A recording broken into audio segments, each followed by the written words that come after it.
A black SUV swerved across the entrance, tires screaming against the pavement as masked men rushed toward one of the most powerful CEOs in the city. Employees froze. Security scattered. Panic swallowed the corporate campus in seconds. Everyone expected the expensive security team to save her. No one expected the quiet driver she had spent months ignoring to become the only man willing to stand between her and death. If you believe kindness should never depend on someone's job title, and if you believe in forgiveness, hope, and second chances, please take a moment to like this video, leave a comment, share it with someone you care about, and subscribe to our channel to become part of our growing community that believes every act of compassion can change a life. The headquarters of Norcrest Technologies stood like a monument to success, its walls of shimmering glass reflecting the bright morning sky. Employees admired the building from outside, but few admired the woman who led it. Maren had built the company into a billion-dollar enterprise before turning 45. Investors praised her discipline. Competitors feared her intelligence. Employees respected her brilliance, yet many also feared her coldness. She believed emotions clouded judgment, kindness weakened authority, and personal connections distracted people from excellence. Among the dozens of people who worked around her every day was a company driver named Grant Mercer. At 52, Grant had silver beginning to creep into his brown hair, deep lines around tired eyes, and the calm posture of someone who had survived enough hardship to understand that pride never paid the bills. After losing his wife to illness 7 years earlier, he devoted every spare hour to raising his teenage daughter, Nora, who dreamed of becoming a veterinarian. Despite their modest life, Grant never complained. He arrived before sunrise every morning, inspected the company sedan himself, helped elderly visitors with their bags, greeted receptionists by name, and quietly fixed problems before anyone noticed them. People liked him because he listened more than he spoke. Maren barely noticed him. To her, Grant was simply another employee whose purpose was transporting executives between meetings. She never learned his birthday, never asked about his family, and often criticized him over tiny imperfections that most people would never notice. If traffic delayed them by 3 minutes, she blamed Grant. If coffee cooled during a meeting, she frowned at him even though he had nothing to do with it. Grant accepted every criticism with quiet professionalism. Many employees wondered why he tolerated such treatment. The answer was simple: his daughter needed health insurance, college savings, and stability more than he needed pride. One sunny Tuesday morning, Maren prepared for a major announcement involving a groundbreaking partnership expected to transform the company. News reporters gathered outside the building while investors filled the conference hall. Security had been increased because rumors suggested rival interests desperately wanted the agreement to fail. Grant sensed something unusual before anyone else did. As he parked near the executive entrance, he noticed a maintenance van sitting in a restricted area where no maintenance had been scheduled. 2 workers wore uniforms that looked new, almost too clean. One man's boots carried fresh mud despite the dry weather. Another repeatedly touched something hidden beneath his jacket. Years earlier, before becoming a driver, Grant had served as an emergency response coordinator for municipal rescue teams. His experience had taught him to recognize tiny details others ignored. He quietly informed a nearby security supervisor. The supervisor smiled politely but dismissed his concerns, believing Grant was overthinking ordinary activity. Grant returned to the driver's seat, but an uneasy feeling refused to leave. Minutes later, Maren exited the building after finishing an interview. Cameras flashed as she walked confidently toward the waiting sedan. That was when chaos erupted. The maintenance van exploded forward, blocking the driveway. 4 masked men jumped out carrying weapons. Employees screamed. Reporters dropped cameras. Security guards reacted too slowly. Everything happened in seconds. One attacker grabbed Maren's arm while another aimed at approaching security officers. The kidnappers clearly knew the building's routines and intended to escape before anyone organized resistance. Grant did not hesitate. Instead of driving away, he accelerated directly toward the attackers, forcing 2 men to leap aside. He slammed the brakes with perfect timing, jumped from the vehicle, and used the heavy driver's door as a shield while pulling Maren behind the car. Years of emergency training returned instinctively. He wasn't trying to fight like an action hero. He was buying time. He shouted instructions that organized frightened employees into helping one another reach safety. He guided security officers into better positions without creating more panic. His calm voice cut through fear like sunlight through storm clouds. One attacker lunged toward Maren again. Grant intercepted him, taking a painful blow across his shoulder before forcing the man backward long enough for additional security personnel to arrive. The kidnappers realized their carefully planned operation had failed. Within moments they fled, abandoning the vehicle and disappearing into traffic before police completed the surrounding roadblocks. Silence settled over the campus. Maren sat on the pavement, breathing heavily, staring at the man she had barely acknowledged for nearly 2 years. Grant's shirt was torn.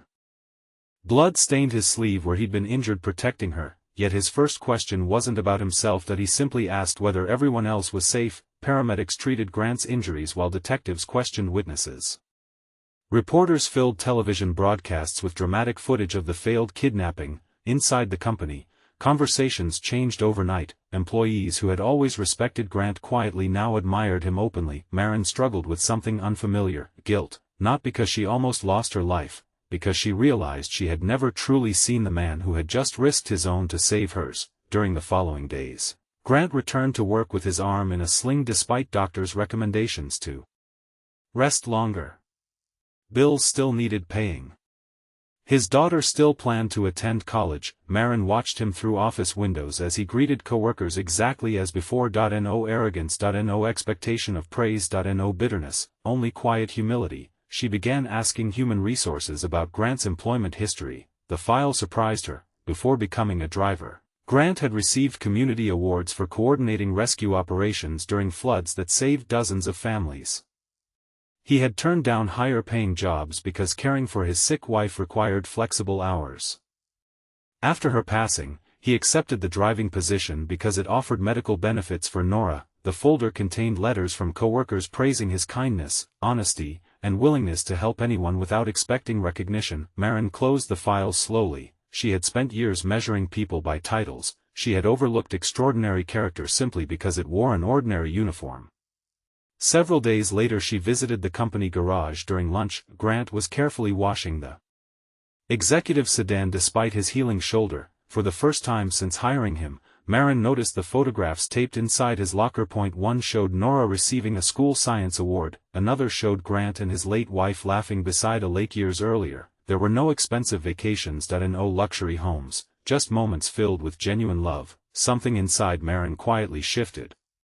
She had achieved everything money could purchase yet had somehow forgotten how deeply ordinary lives could carry extraordinary courage. The police investigation uncovered disturbing facts. The kidnapping had been organized by criminals hoping to force Maren into signing confidential technology rights worth hundreds of millions of dollars.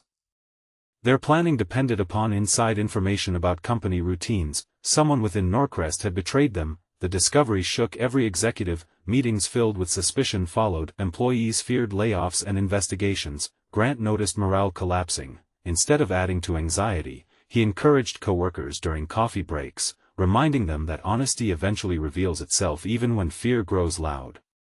His quiet optimism spread further than expensive motivational seminars ever had. Weeks later investigators identified the insider. It wasn't an executive. It was a mid-level contractor overwhelmed by gambling debt who believed nobody would get hurt. The arrest brought relief, but emotional damage lingered. Maren realized something else had changed. She no longer wanted to lead through fear. She wanted to deserve the loyalty Grant had demonstrated without being asked.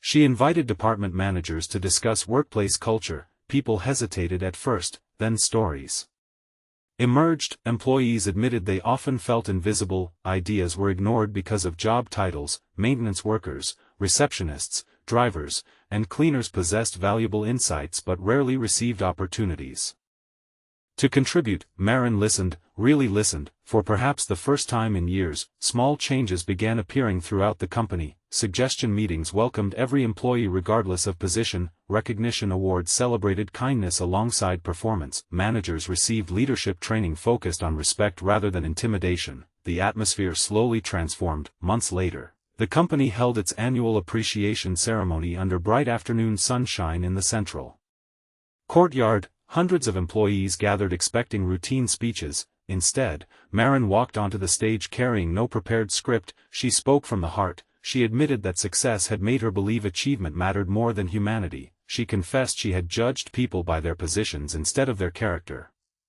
She publicly thanked the man whose courage had not only saved her life but also rescued something she hadn't realized she was losing: her ability to value people. Grant looked embarrassed by the standing ovation that followed, that he accepted the recognition with the same quiet humility he had always carried. But the greatest surprise came afterward. Maren announced the creation of the Mercer Leadership Fellowship, a company program supporting employees and their children through scholarships, emergency assistance, and career development regardless of department or title. The fellowship would begin with Nora receiving full educational support to pursue veterinary school. Grant's eyes filled with tears he could no longer hide, not because of the money.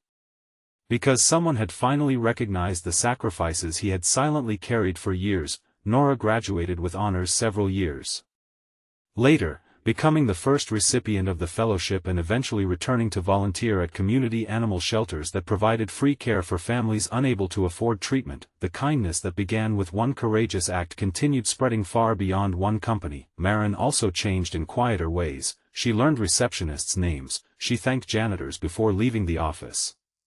She celebrated birthdays she once ignored. She stopped seeing employees as resources and started seeing them as people with dreams, families, heartbreaks, and hopes. Her company remained successful. In fact, it became even stronger because trust replaced fear. One bright afternoon, nearly 3 years after the kidnapping, Maren and Grant stood outside headquarters watching new employees arrive for orientation. They looked at the same building where everything had changed. The glass walls still reflected sunlight, the company logo still stood proudly above the entrance. But inside those walls, something far more valuable than profit had been built: respect. Before we reach the end of this story, we'd love to hear from you.